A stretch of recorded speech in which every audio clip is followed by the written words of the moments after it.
Empezamos. Listo. Muy bien, otra vez bienvenida Laura Pérez. Aquí andamos.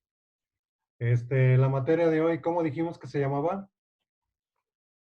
Porque hace ratito se le olvidó a Dani. ¿Cómo se llama la materia, Laura?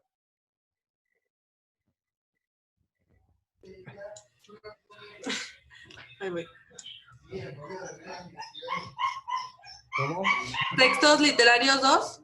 Muy bien. Muy bien. Texto literario 2. Aquí estamos. ¿Tienes mascota por ahí? Sí. Sí, hasta la obrera. Muy bien. Antes que nada, la materia de literarios 2, para tu conocimiento, pues es la continuación del cuatrimestre pasado, Textos Literarios 1, en donde terminamos con el movimiento barroco y que esta materia va a dar inicio con otro movimiento artístico llamado el neoclasicismo. Pero antes de ello, el profesor Chico te va a dar un objetivo así muy exacto de lo que es la materia de Literarios 2. Adelante, profesor.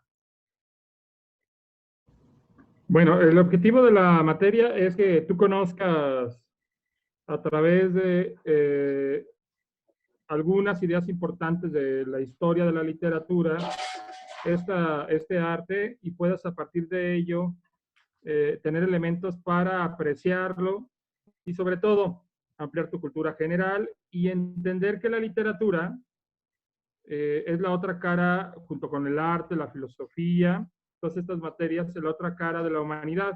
Es decir, aunque sean elementos de ficción, como por ejemplo el Quijote no existió, pero es tan real porque nos dice verdades, nos cuenta cosas humanas, que de otra forma sería como muy difícil entender. Entonces la literatura está hecha para, o son esas mentiras que nos cuentan verdades, que nos permiten apreciar la vida, ser críticos, entusiasmarnos, motivarnos, ver también una parte optimista de la humanidad, aunque muchas veces algunos escritores también pintan la parte pesimista, pero todos tienen el objetivo de mostrarnos que es posible algo diferente, que este mundo que es complejo, que es real, que a veces duele, que cuesta trabajo integrarse a él, como en este momento que todos tenemos que estar encerrados, etcétera, pues abre posibilidades el pensar en un mundo ficticio, en un mundo, por ejemplo, hay un autor que no sé si conozcas que se llama Gabriel García Márquez, no sé si Laura, que alguna vez lo hayas leído, bueno, este autor inventa una ciudad que se llama Macondo. Y esta ciudad es espléndida por muchas cosas, también tiene algunos elementos que hacen que el reflejo de la realidad y nos muestren, pues, aspirar a un mundo mejor, a un mundo diferente. Y básicamente lo que muchos escritores buscarán. ¿Por qué un escritor plasma una novela, plasma un poema, plasma un cuento, una obra de teatro? Porque seguramente habrá algo que no le satisface, porque si fuéramos humanos satisfechos, pues entonces no escribiríamos, no buscaríamos, no tendríamos la necesidad de pensar en mundos ficticios, en mundos alternos. Y en ese sentido, la literatura nos abre un abanico de posibilidades para crecer, criticar, reflexionar. Seguramente tú sabes que en México no nos gusta leer, nos cuesta trabajo, nos han vacunado para la lectura, y eso seguramente explicará por qué a veces no entendemos nuestro contexto o repetimos cosas que no deberíamos de repetir, o por qué nos quedamos callados cuando deberíamos hablar y decir algunas cuestiones.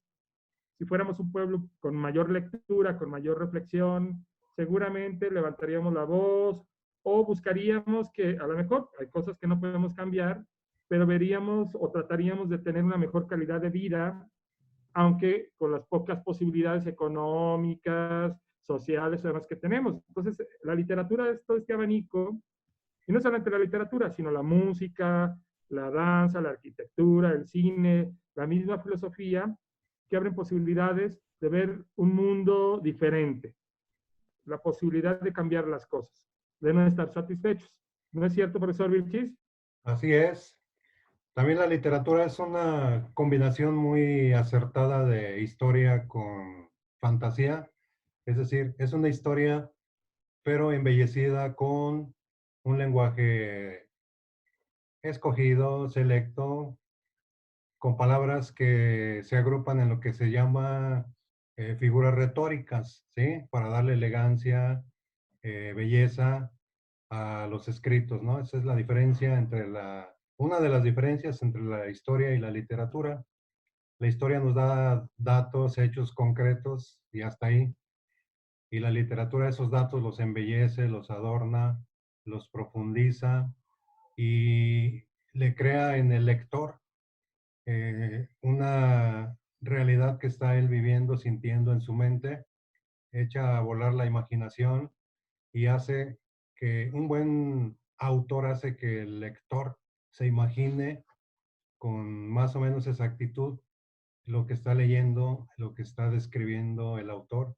Y esa es una de las formas como uno goza la literatura, imaginándose el mundo que el autor plasmó en su escrito, ¿no? O en sus escritos. Muy bien, antes de ello, acuérdate que primero pues vamos a hacer la escala de evaluación, entre otras cosas. Si no hay más gente, pues lo que decíamos hace ratito en Filosóficos 1, los 3 parciales que conforman el cuatrimestre, cada uno de ellos es con su examen de 50% de promedio y el otro 50 es con tus trabajos, tus tareas, actividades, porque como que tienes cara de aplicada, ¿no? Entonces vas a sacar puros 10, supongo yo. El profesor Chico se fija en la mirada de los alumnos y es un gran descifrador de las pupilas estudiantiles y te describe si estás tranquila, aburrida, contenta, entendiendo y demás. No sé si sabías que también es psicólogo. ¿No sabías? Bueno, ya sabes. Ahorita me está echando una mirada muy inquisitiva, ¿eh? Pero la aguanto, la aguanto. Muy bien. Antes de desarrollar una corriente, un movimiento artístico, primero tenemos que ver lo que se llama el contexto histórico, ¿no? Es decir, ¿qué sucedía en la historia cuando aparece determinada corriente artística o literaria? ¿Por qué? Porque nos va a dar más amplitud de conocimiento de las características del movimiento que vayamos a estudiar. Entonces, el primer tema que vamos a desarrollar, ahorita lo estamos platicando así en forma superficial, ya lo profundizaremos. El primer tema con el que abarca Literarios 2 es el neoclasicismo. ¿Qué te imaginas que significa la palabra neo? ¿A qué se referirá neo? Laura, La, ¿sí? la palabra neo, Ajá. ¿Qué será la palabra neo? mmm, no, la verdad no sabría decir. Neo, neo, ¿qué es, profesor? ¿Nuevo? Neo es nuevo.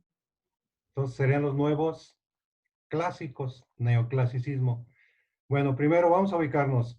Estamos en el siglo XVIII. Francia es el país más poderoso del mundo en esos días. Tiene la solvencia, tiene la capacidad económica para vivir bien y un pueblo que vive bien pues tiene tiempo, medios para dedicarse a la cultura.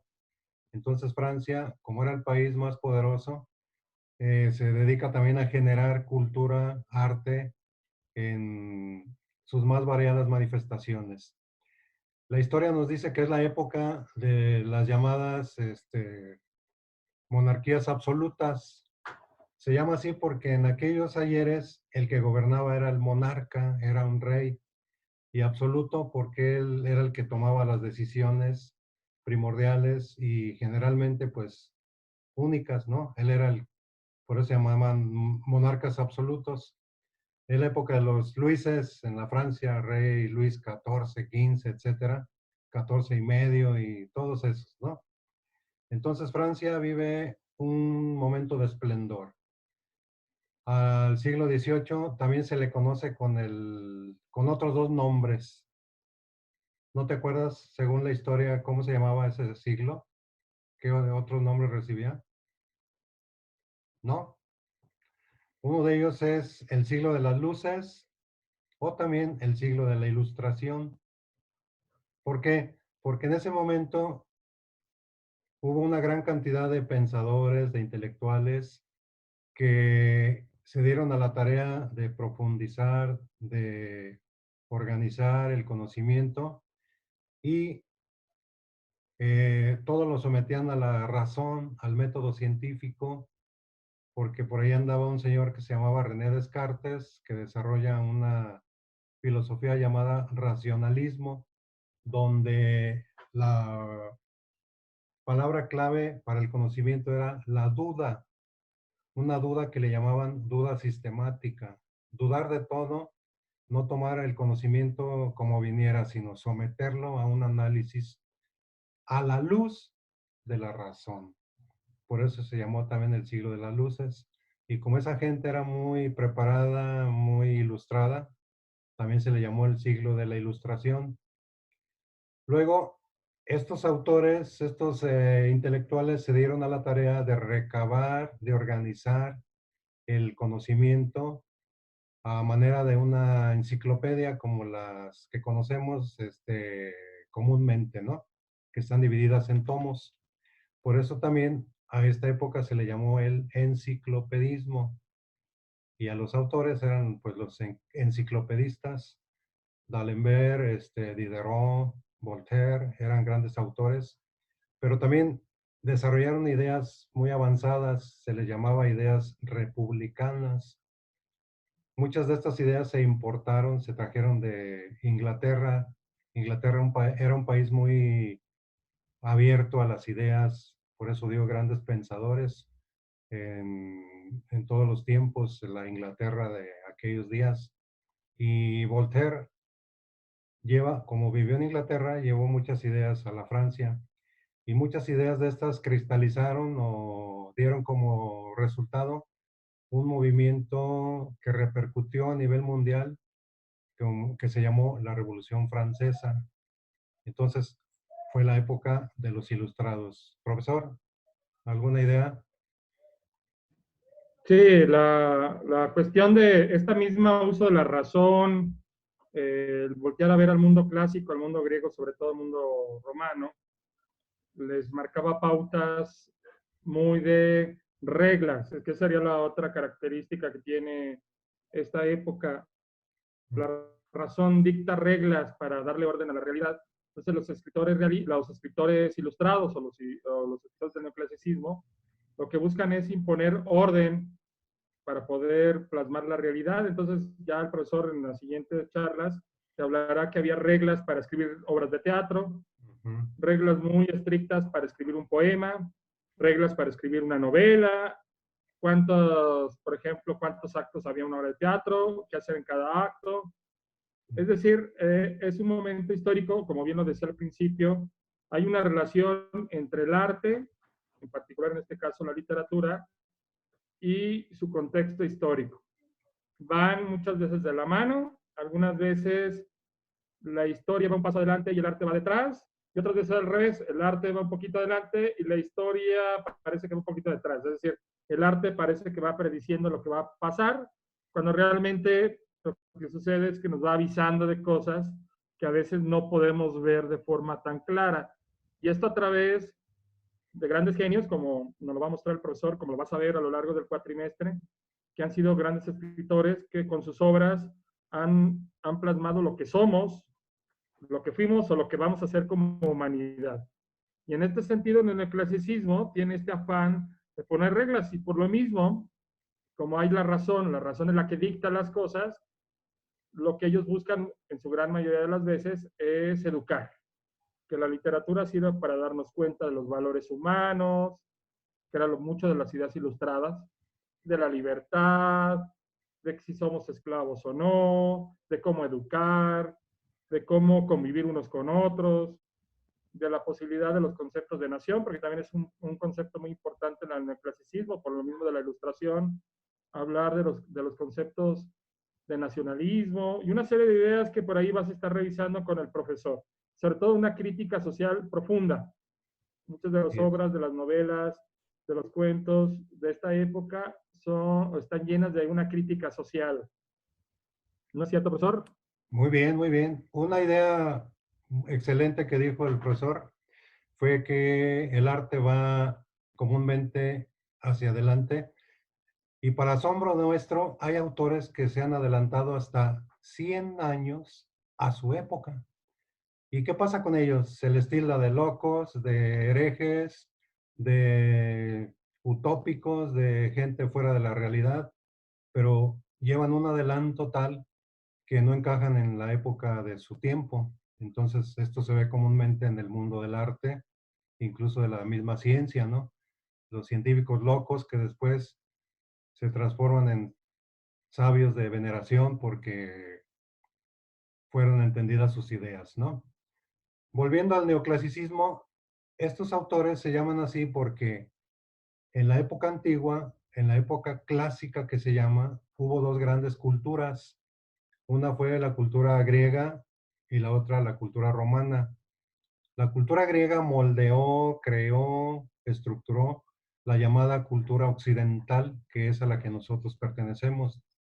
Allá la cultura oriental con los chinos, japoneses y demás. Por eso, en la filosofía que vimos hace ratito, vamos a ver al mundo griego.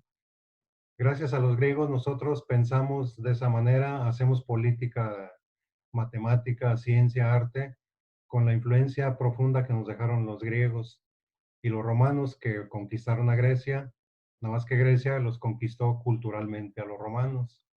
Entonces, estos escritores que aparecen en el siglo XVIII dan una mirada hacia atrás, hacia la época clásica, y retoman ideas, conceptos, argumentos de los clásicos. Algunas personas o gente los criticaba o los critica porque los tildaban de simples imitadores, pero no.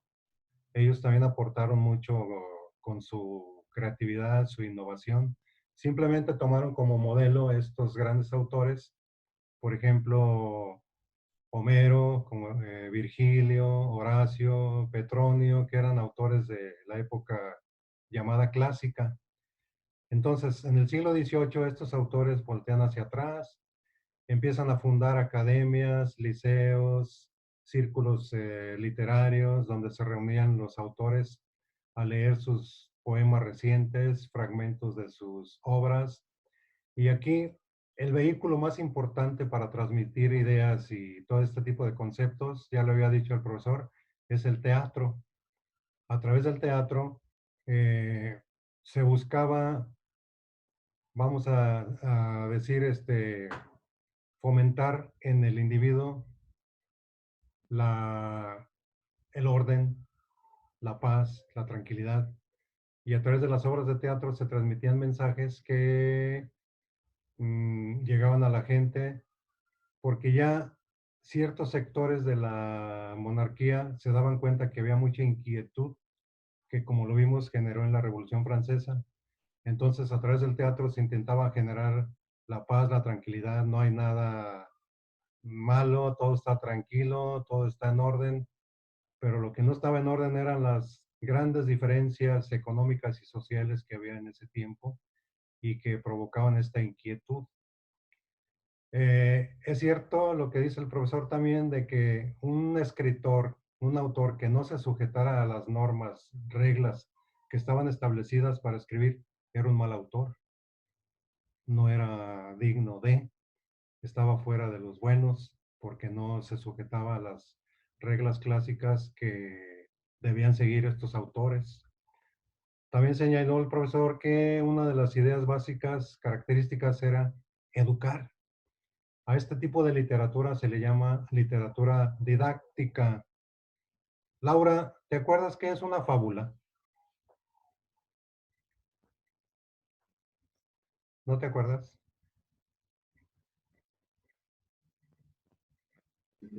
La zorra y el cuervo. ¿no? La liebre y la tortuga. Sí, como que me quiero acordar, pero no. Ahorita el profesor Chico te va a definir en forma exactísima una fábula y un ejemplo.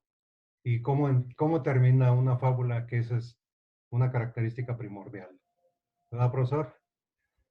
Bueno, intentaré. A ver, una fábula generalmente es un poema Ujú. que tiene personajes que generalmente son animales o pueden ser cosas, pero generalmente son animales que intentan enseñar algo y para lograr esto de forma redonda al final tienen una moraleja, es decir, Así una es. enseñanza.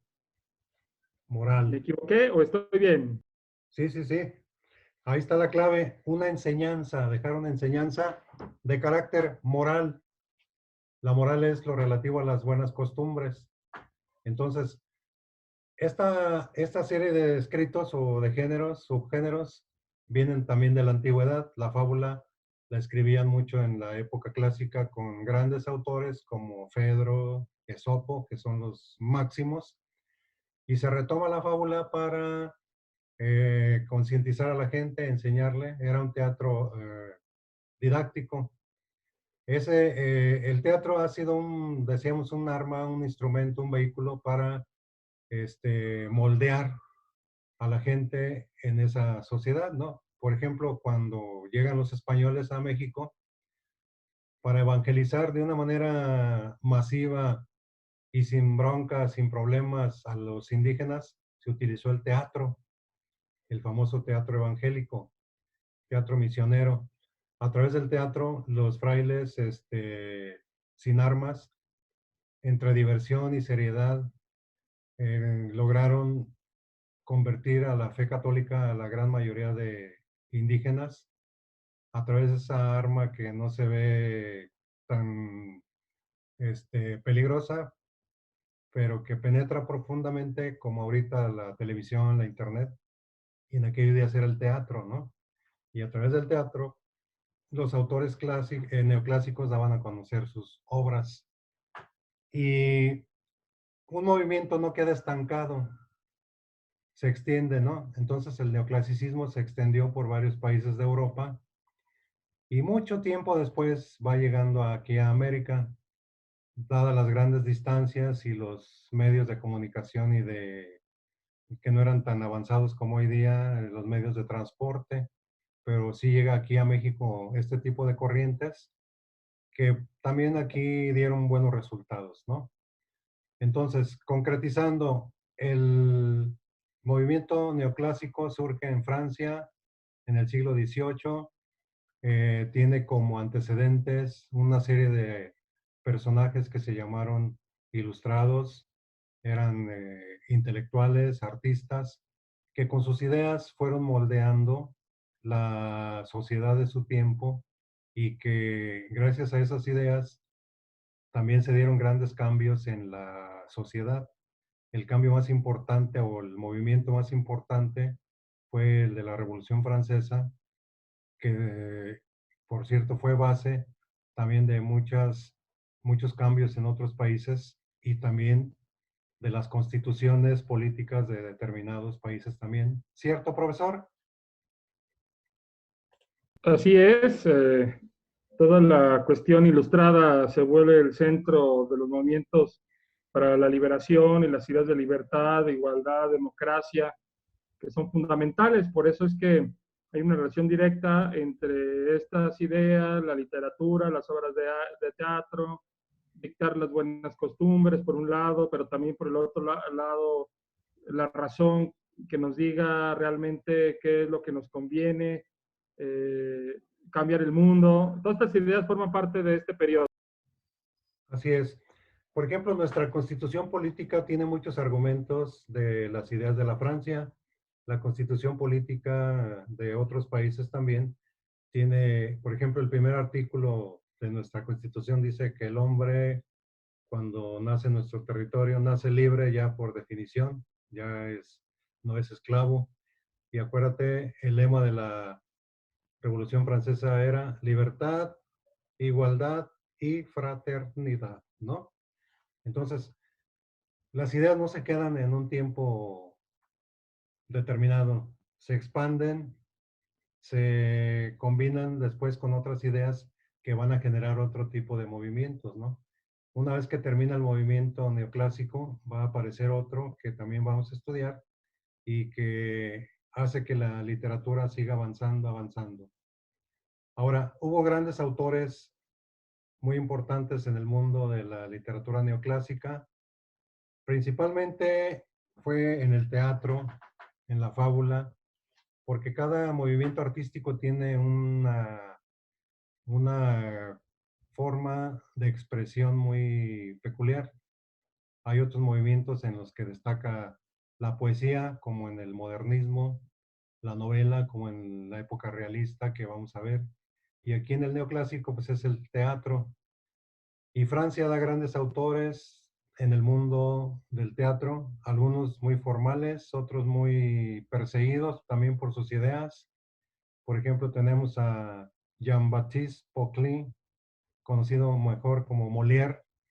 Él fue perseguido por la iglesia y por la monarquía porque a través de sus obras satirizaba, se burlaba de las costumbres, de la forma de vida de aquellas personas que tenían todo y que, hablando del mundo de la riqueza y del poder, y que el teatro hacía que la gente visualizara y viera con exactitud las diferencias, ¿no?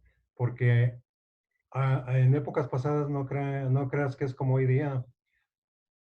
Había mucha gente que no se daba cuenta que él era él, que él era una unidad. Es decir, él se consideraba parte de un grupo. Además, no sabían si tenían nombre o fecha de nacimiento. No se consideraban personas, sino eran el grupo de los siervos. Era parte de un grupo. No tenían conciencia de que eran ellos mismos y a través del teatro se fueron dando cuenta de muchas situaciones. ¿No es así, profesor Chico? Bien, ya no está. Bueno, entonces, para finalizar, Laura, ¿tienes ahí pluma, papel y demás? Sí, Ok. Ponle ahí tarea que vas a entregar para próximo sábado. ok. Número 1, características principales de la literatura neoclásica.